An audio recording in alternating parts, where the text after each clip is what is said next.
La descente en enfer de Paul Kagame. Rwanda, 2018-2019, 2 années fatidiques pour le tyran despote Paul Kagame et son groupuscule ultra-fasciste et sanguinaire. Il n'y a pas d'espoir pour l'avenir, pas de motivation pour le présent, J. Maxwell. Depuis le début de cette année 2018, Paul Kagame est confronté à de sérieux problèmes et que lui-même se trouve devant l'impasse pour trouver les solutions. Quand j'ai écouté attentivement son discours lors de la commémoration du 24e anniversaire du génocide de Tutsi, j'ai vite compris que cet homme tend vers la fin. Il est fatigué, non seulement physiquement, mais aussi moralement. Le Rwanda actuel est dans les difficultés inouïes qu'on peut énumérer un à un. 1. Le problème des prisonniers politiques, une casse-tête pour Paul Kagame et son gouvernement. Depuis le début de son premier mandat, Paul Kagame a utilisé les manœuvres politiques pour évincer ses adversaires. Les plus célèbres concurrents de taille sont Madame Victoire Ingabire en 2010 et Diane Rwigara en 2017. Ces vaillantes dames ont fait la une des médias internationaux et des rapports des organisations de défense des droits de l'homme depuis leurs emprisonnements par Paul Kagame. Jusqu'à présent, le gouvernement rwandais ne sait pas quoi faire pour effacer leurs histoires qui font l'objet de son critique par la justice internationale. 2. Le dossier de l'attentat contre l'avion du président Juvénal Habyarimana qui continue d'envenimer les relations diplomatiques franco-rwandaises. Depuis des années, chaque fois qu'on évoque ce sujet, Kagame devient dingue, paranoïa parce qu'il sait bien que le peuple français ne peut pas abandonner ce dossier. Les familles qui ont perdu le leur dans le Falcon 50 réclament sans cesse la justice. Kagame lui-même est conscient qu'il n'a jamais été acquitté, qu'il est dans ce qu'on appelle l'atermoiement illimité. Le dossier parcourt les instances judiciaires du jour au lendemain, sans que Paul Kagame et ses co-accusés ne s'en rendent compte. 3. La présence et les massacres des réfugiés tutsis congolais sur le sol rwandais, un problème épineux pour le pouvoir à Kigali. Dans ses visées machiavéliques, pour contrôler toute la région, Kagame a voulu utiliser ses semblables, tutsis congolais et burundais, pour occuper les du Congo et le Burundi. Il voulut copier l'histoire des Sudètes, Allemands qui peuplaient la Tchécoslovaquie sur la frontière avec l'Allemagne, du temps d'Hitler et l'Allemagne nazie. En février 1938, Hitler a laissé entendre dans une allocution publique que le problème des Sudètes ne serait résolu que par leur attachement au Reich des régions où les Allemands sont majoritaires. En voulant imiter Hitler, début octobre 1996, Paul Kagame ordonne Pasteur Bizimungu, président du Rwanda à l'époque, de dire publiquement que les frontières entre le Rwanda et l'ex-Zaïre doivent être révisées, que les deux Kivu doivent revenir au Rwanda. C'était le début de la guerre surnommée des Banyamulange pour destituer le président Mobutu et annexer les deux Kivu au Rwanda et exploiter les richesses de ces deux provinces sans embâge. L'histoire des Tutsis congolais et Paul Kagame.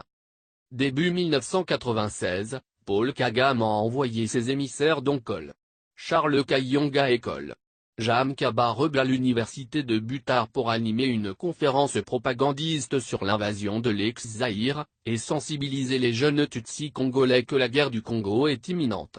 Ces officiers ont demandé à ces jeunes Tutsis congolais d'aller rappeler leurs familles pour se réfugier au Rwanda s'ils veulent une vie sauve, avant que l'hécatombe n'arrive.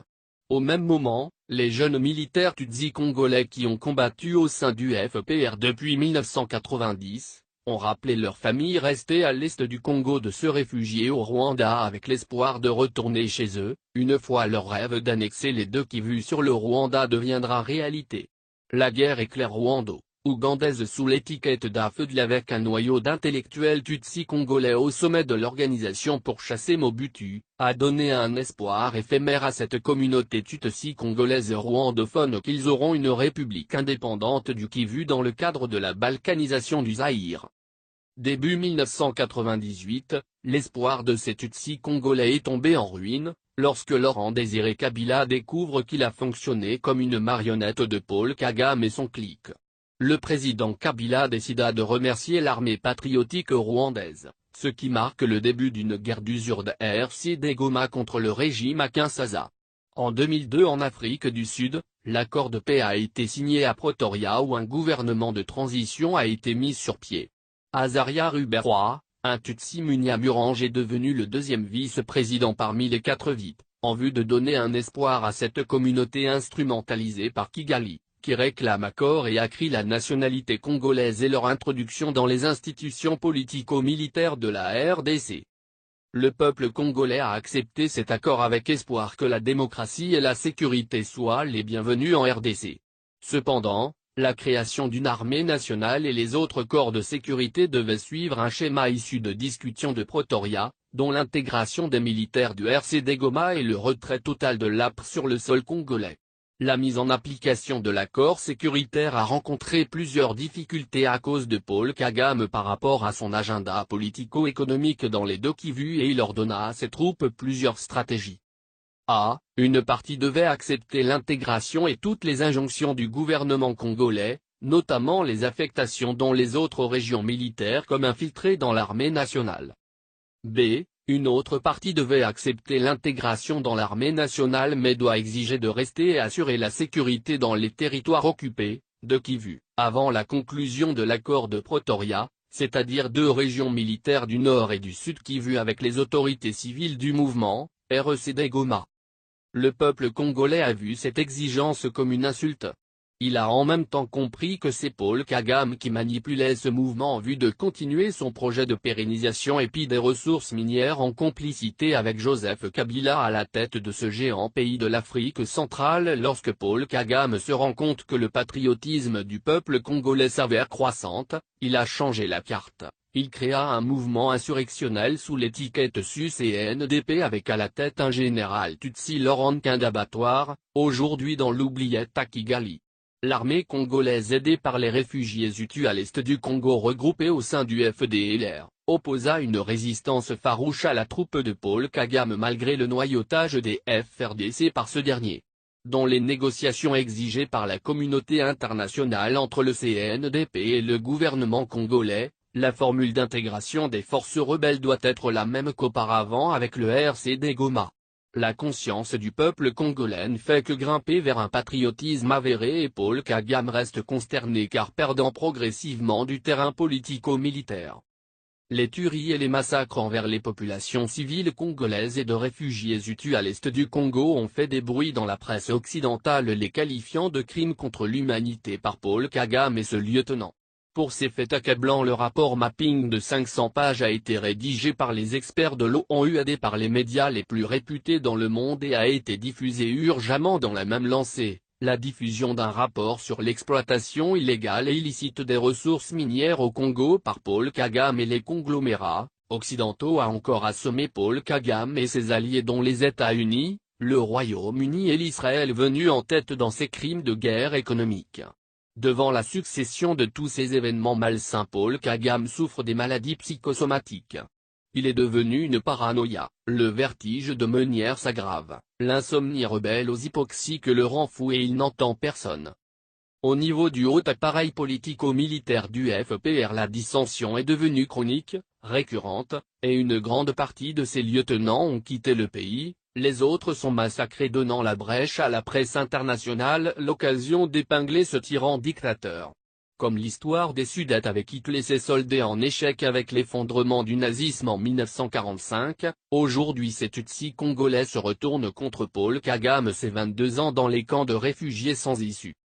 4. La colère de la population de l'intérieur pourra nécessairement déboucher à une révolution populaire. Actuellement la majeure partie de la population est en souffrance, la faim et la pauvreté progressent au pas de géant, alors qu'il y a une frange minoritaire qui s'enrichit de façon illicite. Pendant la semaine de la commémoration du génocide, certains ont refusé de prendre les bougies allumées, les autres ont réclamé publiquement la reconnaissance des morts de leurs membres de famille assassinés par le FPR en 1994. Ces personnes sont actuellement poursuivies par la fameuse justice rwandaise pour ce comportement soi-disant négationniste du génocide de Tutsis, ce qui constitue un signe de manque de cohésion sociale dans un pays fragilisé. 5. La récente promotion des officiers généraux et supérieurs au sein du RDF a un bombe en retardement. La dernière promotion de beaucoup de généraux et officiers supérieurs par Paul Kagame aura des conséquences fâcheuses non seulement sur l'économie nationale, mais aussi sur la cohésion de cette armée. Depuis la diminution de l'aide militaire américaine et britannique, L'entretien d'une armée de plus de 100 000 hommes devient de plus en plus difficile à Paul Kagame au moment où l'économie rwandaise est exténue car tous les pays frontaliers ont tourné le dos vers le Rwanda. Au sein de RDF la révolution est plausible, instabilité dans la famille présidentielle et source dissension au niveau de l'appareil de l'État. Construire un culte de personnalité autour de sa personne, un secret systématiquement entretenu par la propagande, la falsification du passé, la dénonciation délirante des complots, des saboteurs et des traîtres, l'organisation des procès truqués, la liquidation physique d'adversaires politiques ou des personnalités tombées en disgrâce sont des caractéristiques permanentes de son régime. Comme Staline, Paul Kagame dans la promotion des officiers généraux, il entreprit de remplacer ses anciens compagnons de guerre par la jeune qui ne connaissent pas beaucoup son histoire et qui doivent l'obéir par un serment de fidélité. Cette armée comme instrument de répression du FPR et de terreur est devenue impopulaire. Certains anciens généraux de la première heure de lutte pour la libération sont tombés dans l'oubliette et sont devenus mécontents à côté d'un grand nombre de civils qui ont joué un grand rôle politique. Ce tyran dictateur a délibérément agi comme s'il est immortel et que la question de sa succession ne se posera jamais. 6. Paul Kagame et la justice internationale, un dossier lourd. Ces derniers temps les organisations internationales pour le droit de l'homme ne cessent de sortir des rapports accablants sur le non-respect des droits de l'homme et de liberté au Rwanda. En guise d'exemple on peut citer A. Le rapport du 28 septembre 2017 sur la répression politique post-électorale, HRW, des opposants ont été arrêtés, harcelés ou soumis à des disparitions forcées suite à l'élection du président Paul Kagame. B. Le rapport du 13 juillet 2017 sur les exécutions extrajudiciaires dans l'ouest du Rwanda, HRW, les forces de sécurité rwandaises ont procédé à l'exécution sommaire d'au moins 37 personnes de petite délinquance dans la province de l'ouest du Rwanda, Gizanyi, entre juillet 2016 et 2017. Les militaires ont arrêté arbitrairement et abattu les victimes. C. Le rapport du 10 octobre 2017 sur la détention illégale et torture de 102 personnes intitulé Nous obligerons à avouer. Tous ces rapports ont été documentés par les experts en la matière de ces organisations internationales sont irréfutables même le gouvernement rwandais nie avec inconscience les effets, tout ceci montre à quel point le Rwanda de Paul Kagame est hors les lois. 7. Si l'intérieur du Rwanda ressemble à un volcan en attente d'ébullition, l'extérieur n'est pas en reste. A. Le pouvoir de Kabila vacille et Kagame tremble.